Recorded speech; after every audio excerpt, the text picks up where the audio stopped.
जय श्री गणेश दोस्तों। ओम गुरुवे नमः। दोस्तों, गणेशा अंडरस्कोर एस्ट्रो काउंसलर से मैं मधुकर शर्मा। दोस्तों, आज हम बात करेंगे संतान सुख के बारे में। लोग अक्सर पूछते हैं कि भाई उन्हें संतान सुख है क्या, और है तो कब है।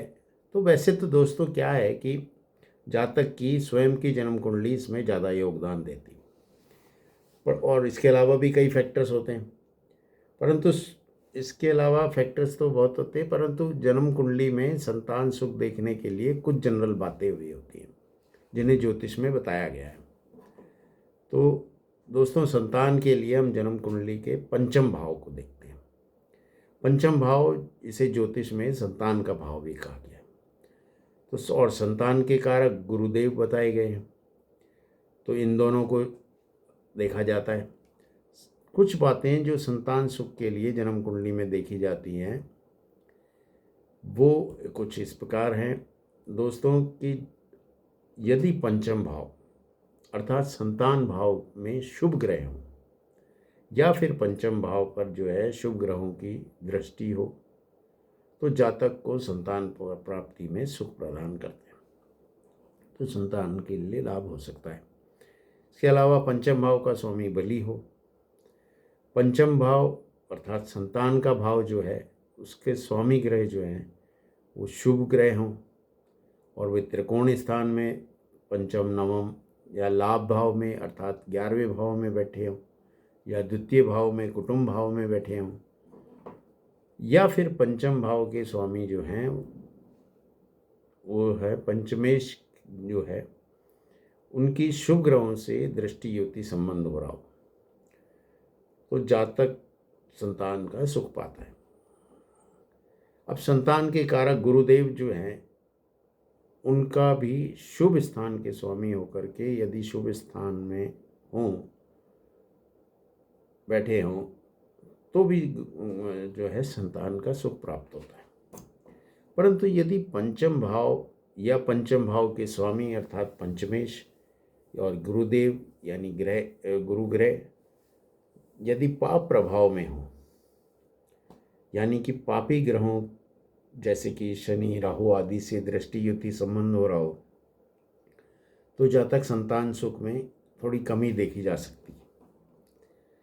अब संतान सुख की प्राप्ति का समय क्या रहेगा अर्थात संतान लाभ कब प्राप्त होगा, इसके लिए या तो पंचम भाव के स्वामी अर्थात पंचमेश की दशा भुक्ति चल रही हो या फिर पंचम भाव में जो है स्थिति ग्रह जो हैं उनकी दशा भुक्ति चल रही हो तो संतान का लाभ दे सकती है।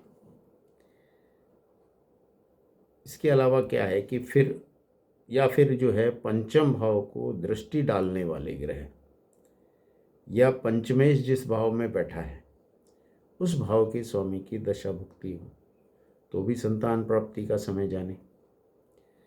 पंचम भाव के स्वामी की दृष्टि युति करने वाले ग्रहों की दशा भुक्ति में भी संतान लाभ प्राप्त हो सकता है।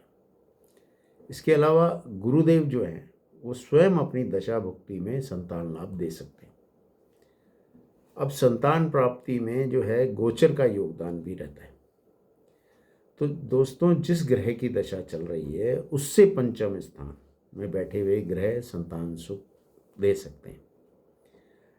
जिस ग्रह की दशा चल रही है अर्थात दशानाथ जो भी हैं वो यदि जन्म कुंडली के पंचम भाव या पंचम भाव के स्वामी पद से गोचर कर रहे हों तो भी, या उनकी जो है दृष्टि युति कर रहे हों गोचर में, तो भी संतान प्राप्ति का समय हो सकता है। तो गोचर में यदि लगन भाव के स्वामी जो हैं वो पंचम भाव से या पंचमेश से संबंध कर रहे हों तो भी संतान प्राप्ति का समय हो सकता है। या फिर पंचम भाव के स्वामी गोचर वर्ष जो है लगन से या लगन के स्वामी के साथ में दृष्टि युति संबंध करें तो भी संतान प्राप्ति का समय हो। तो संतान लाभ का समय देखने में गुरु ग्रह का गोचर भी सहायक होता है।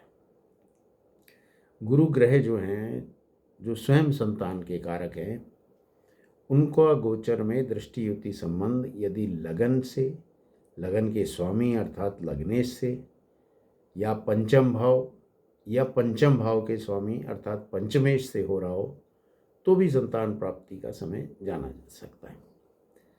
तो कुछ ज्योतिष के जो विद्वान हैं वो जन्म कुंडली में के नवम भाव अर्थात भाग्य भाव पर से गुरु के गोचर की दृष्टि युति के संबंध को, उस समय को भी संतान के लाभ का समय जानते हैं। या नवम भाव के स्वामी अर्थात नवमेश जो है वहाँ से जो है गुरु के गोचर का दृष्टि युति संबंध हो तो भी संतान प्राप्ति का समय माना जा सकता है।